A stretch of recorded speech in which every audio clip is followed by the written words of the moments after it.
We're here in the beautiful Ozarks, and just behind me here is the Niagara River. And if for some reason you're down there fishing and you run into the U.S. Fish and Wildlife Services, there's a chance they're going to have suppressed Glocks on them. Yes, the U.S. Fish and Wildlife, as well as the Small Business Administration, have recently purchased Glocks with suppressors.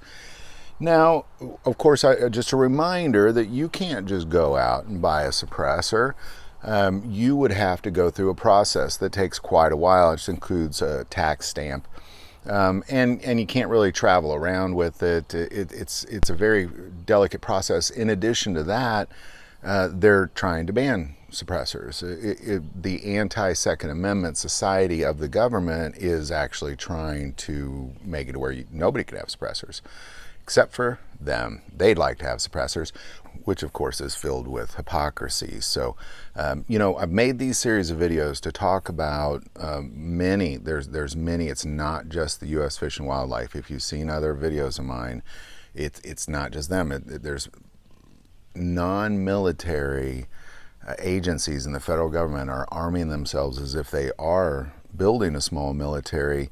And, when you look at the U.S. Fish and Wildlife by itself, they want suppressed Glocks. Everybody should have suppressed Glocks if they want a suppressed Glock, in my opinion. But when you look at it as a collective whole, when you look at, what all of these agencies are doing and arming themselves, non-military, keep in mind that all of these arms are used for domestic purposes only. They're, U.S. Fish and Wildlife is not going out and fighting against foreign adversaries. So I want to make this known as a whole, but as well as the hypocrisy piece of it is that, suppressed Glocks, too dangerous for you. This world is a more dangerous place if you have suppressed Glocks. But they certainly want them, and it's okay for them. And that's really what it all comes down to is I feel safer if you don't have any weapons, but I definitely want weapons.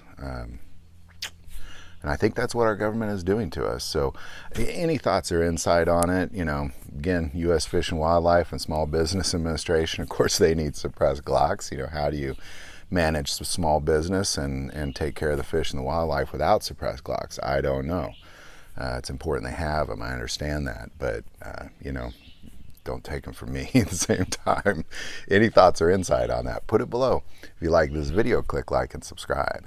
If you feel called to support this channel through Patreon, that link is also below.